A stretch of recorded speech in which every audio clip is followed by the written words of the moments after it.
Aujourd'hui, je pense pouvoir dire, comme beaucoup d'entre vous, que je connais par cœur les scènes du Joker dans The Dark Knight. Et pourtant, il reste encore d'énormes mystères autour de la mort de celui qui l'incarnait, Heath Ledger.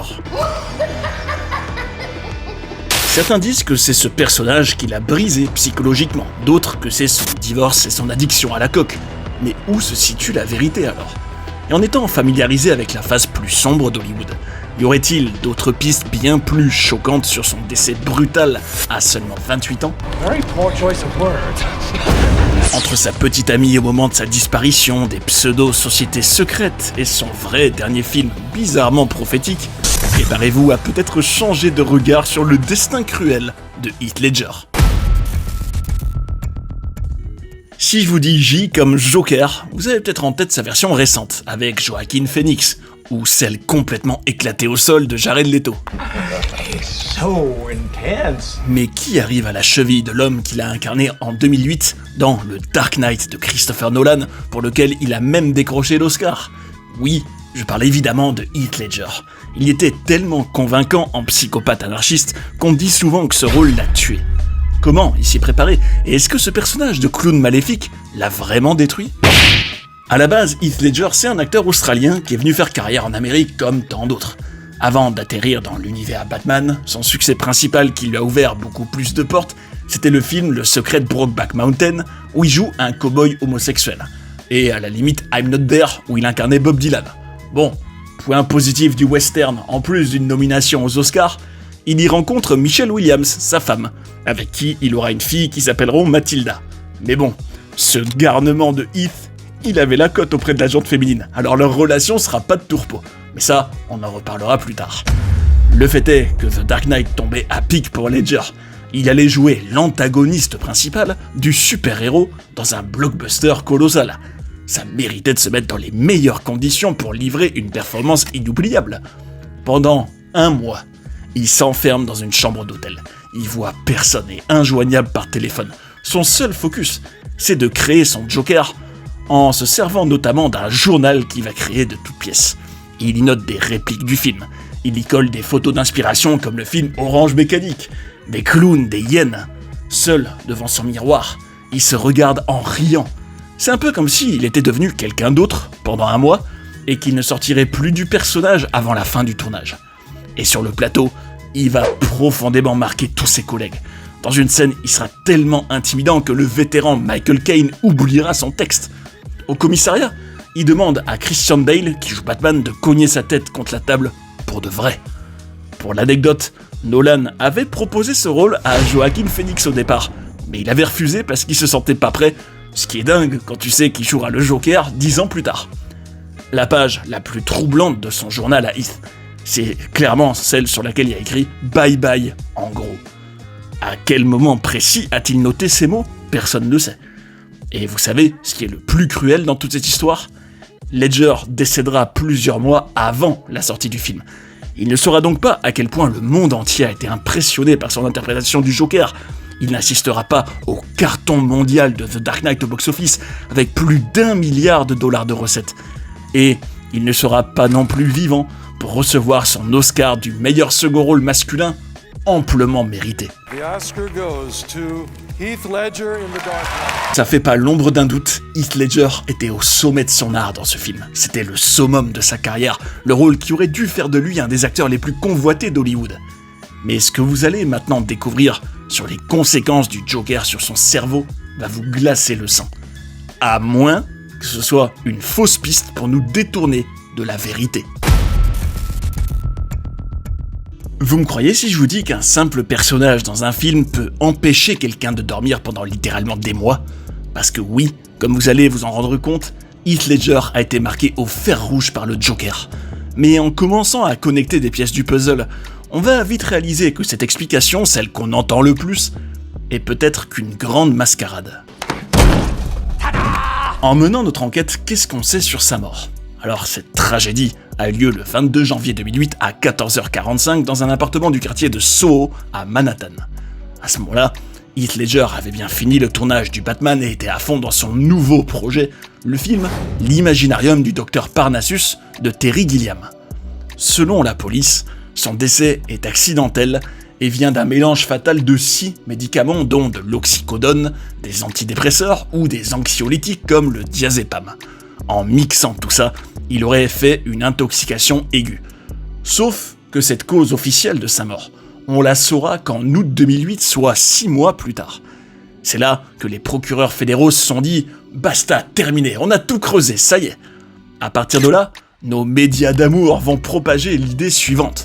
En fait, Heath Ledger a pété un plomb en jouant le Joker, et cette overdose ou suicide involontaire en serait le dénouement malheureux. Pourquoi l'enquête a duré aussi longtemps ? Visiblement, ils étaient pas très pressés. Et tous ces médocs et somnifères, il les prenait pourquoi, Heath ? A priori, on les lui avait prescrits pour traiter son anxiété et son insomnie. Mais selon sa famille, c'était certainement pas à cause de son rôle dans Batman. Au contraire, des années après sa mort, ses sœurs diront dans un documentaire que jouer le Joker l'amusait beaucoup. En tout cas, ce qui est certain, c'est que ça faisait plusieurs mois qu'il ne dormait que 2 heures par nuit. Et de fil en aiguille, il serait devenu accro à tous ces comprimés. D'après son père, Heath a juste été inconscient et s'est empoisonné tout seul en ne faisant pas attention, alors que son système immunitaire était fragile de base. En interview, quelques mois avant sa disparition, l'acteur racontait qu'il n'arrivait pas à dormir, parce qu'il n'arrêtait pas de penser qu'il avait le cerveau en ébullition, alors que son corps était épuisé. C'est l'enchaînement de plusieurs tournages qui l'aurait profondément fatigué, avec aussi une maladie chronique qui ressemblait à une pneumonie, selon son coach vocal, et une personnalité très sensible de manière générale. Mais pour autant, dans ses derniers échanges avec ses proches, il n'était pas du tout dépressif. Il riait même avec sa sœur au téléphone, il blaguait avec ses amis, et allait avoir un entretien avec Steven Spielberg le lendemain. Par contre, dès l'époque de Brokeback Mountain, Heath confiait à un ami qu'il avait déjà envie de fuir toute cette folie d'Hollywood et d'aller faire, je le cite, du vélo en Hollande pendant 1 an. Bon, donc si je fais mon petit bilan, on doit en conclure que le Joker l'a peut-être épuisé, mais pas sûr du tout selon son entourage. Qu'il a pris trop de médocs par accident, alors qu'il en prenait depuis plusieurs années. Qu'il a peut-être mis fin à ses jours, parce que tous ces tournages l'ont mis au bout du rouleau. Est-ce qu'on est censé s'arrêter là et fermer l'affaire Heath Ledger comme d'autres l'ont fait ? Mais si ce rôle l'aurait pas consumé, quelles seraient les autres versions de sa mort qui existent ? Du complotisme ahuri ou de vraies pistes sérieuses ? C'est l'heure de vous présenter Mary-Kate Olsen et Randy Quaid. Observez bien ces jumelles. Rien que leur dégaine, elles ont pas l'air louches, sérieux ? Oui, je sais, l'apparence c'est pas un argument. Et justement, peut-être qu'elles ont cette dégaine, parce qu'elles auraient subi des atrocités. Quel rapport avec Heath Ledger ? Oh, il est très simple. L'une d'entre elles, Mary-Kate Olsen, sortait avec lui au moment de son décès. Et son comportement dans les heures qui ont suivi la tragédie est pour le moins bizarre. Dans la disparition de l'acteur, il y a un détail dont on parle pas assez. Au moment de son overdose, il était dans l'appartement de Mary-Kate Olsen. Dans l'après-midi du 22 janvier 2008, quand sa masseuse Diana a retrouvé son corps, elle a d'abord appelé Mary-Kate, la proprio donc, qui était en Californie à ce moment-là. Et elle a fait quoi quand elle a appris ça, en sachant qu'elle était dans une relation libre avec Heath depuis 3 mois ? Elle a tout de suite appelé les secours pour le sauver ? Ah non. Elle a contacté son équipe de sécurité, qui était à New York, pour l'envoyer sur place. Diana va même appeler Mary-Kate 3 fois, avant de se décider à faire venir une ambulance. Au total, elles auront passé une dizaine de minutes ensemble au tel dans une situation d'urgence, où chacune de ces 600 secondes aurait pu permettre la réanimation de Heath. Et 45 minutes se seront écoulées entre le moment où Diana a découvert son corps et l'arrivée des secours. C'est un peu long quand même, non ? Vos baloches ont mis les voiles ? Alors là, en bons enquêteurs, on doit se demander, est-ce que Mary-Kate aurait eu quelque chose à se reprocher dans cette histoire ? En ayant peut-être fourni à Heath les médicaments qui ont causé sa mort, par exemple, ce que certains pensent. Et ce délai de 3/4 d'heure, pour quel motif ? Le temps de réarranger la scène pour la maquiller en overdose accidentelle avec les gardes du corps de Mary-Kate, peut-être ? Vous pourriez me dire, mais Johnny, en admettant qu'une de tes énormités là soit vraie, pourquoi elle aurait assassiné son petit ami ? En quoi ce crime lui profiterait ? Ah, excellente question, c'est là que ça devient piquant. quelles auraient pu être les motivations de Mary-Kate Olsen, après avoir conduit Heath Ledger dans son lit, chez elle, dans un lieu qu'elle pourrait entièrement contrôler? Eh bien, qu'est-ce que vous dites de ces éléments, mes amis? Avec sa sœur jumelle Ashley, elles sont littéralement nées à Hollywood. Des enfants stars, qui étaient à la télé alors qu'elles avaient même pas 1 an, victimes d'agressions sexuelles dès leur plus jeune âge par l'acteur adulte Bob Saget, selon certaines rumeurs. Elles avaient même fait une chanson qui s'appelait Gimme Pizza, un titre équivoque pour les initiés. Elles ont détesté leur jeunesse, un mal-être qui se lit sur leur visage au fil du temps d'ailleurs. Face à tout ça, je vous pose la question. Mary-Kate n'a-t-elle pas le profil classique de la marionnette qui s'est fait aspirer son âme par les vampires d'Hollywood, parfaite pour rendre service si besoin? Deuxième élément, écoutez ça. Dès 2006, elles se sont lancées dans la mode avec Ashley, et elles voulaient plus rien avoir à faire avec Hollywood, qu'elles quitteront officiellement en 2012. Pour ceux qui sont familiarisés avec l'occultisme dans tous ces milieux dégénérés, vous le savez sans doute déjà, on n'y rentrerait pas sans sacrifice. Et on en sortirait encore moins après, dans une omerta éternelle. Alors, est-ce qu'offrir la vie de Heath Ledger aurait été le prix à payer pour cartonner dans la mode et recevoir des prix en tant que créatrice les années suivantes? Il n'y a qu'à donner une légère pichenette. C'est qu'une théorie, et elle pourrait être confortée par un certain Randy Quaid. C'est qui ce Gugus? Un ancien acteur qui a déjà été nominé aux Oscars et qui avait même tourné avec Ledger dans Le Secret de Brokeback Mountain, qui a fui les États-Unis pour s'installer au Canada le plus loin possible d'Hollywood. Pourquoi cette fuite? Parce que Randy et sa femme en sont persuadés. Ils sont la cible de ce qu'ils appellent les Hollywood Star Walkers, une société secrète qui tuerait des stars. D'après Randy, c'est eux qui auraient éliminé son ami Heath Ledger et d'autres. Or évidemment, des accusations pareilles lui ont valu d'être blacklisté et présenté comme un malade qui a perdu les pédales quand sa carrière battait de l'aile. En tout cas, ça fait quand même 2 pistes qui relèvent pas tant que ça de la paranoïa, et qui nous indiquent que le décès de l'Australien a peut-être été un peu manigancé quand même, Où va le monde, je vous le demande. Vous commencez à douter de la mort purement accidentelle de Heath Ledger avec ses possibilités impliquant Mary-Kate Olsen et les Star Walkers? Alors, vous êtes pas au bout de vos peines, parce que l'autre piste encore plus hallucinante concerne nul autre que l'ex-femme de l'acteur que vous connaissez probablement, la comédienne Michelle Williams. Un sage disait un jour « Lorsque quelqu'un ou quelque chose meurt, quelqu'un ou quelque chose n'est ailleurs. » Et oui, ça peut s'appliquer à d'autres domaines. La carrière d'un sportif qui prend fin pour être remplacé par du sang frais, une naissance peu de temps après un décès. Et dans le cinéma alors peut-être une carrière qui décolle au moment où on en enterre une autre. Comment? Qu'est-ce que je raconte? Et oui, cette théorie sur Michelle Williams, l'ancienne épouse de Ledger, est zinzin au possible. Mais écoutez tous les arguments et dites-moi s'il n'y a rien du tout qui vous turlupine. Vous devez savoir qu'au moment de sa mort, Heath Ledger et Michelle Williams avaient récemment divorcé. Sa fille Mathilda lui manquait beaucoup et être séparé d'elle avec tous ses tournages le dévorait intérieurement. Est-ce qu'on le privait de voir son enfant parce que c'était le premier prix à payer pour la célébrité et qu'il prenait tous ses médicaments pour oublier? Tss, arrêtez avec vos idées tordues. Moi, je vais plutôt vous parler de Michelle Williams. Quand elle a rencontré Heath Ledger, elle était une actrice un peu banale qui n'avait jamais eu de rôle vraiment connu. Laissez-moi vous citer Rebecca White, ancienne assistante de Naomi Campbell, qui a déjà côtoyé Heath en soirée.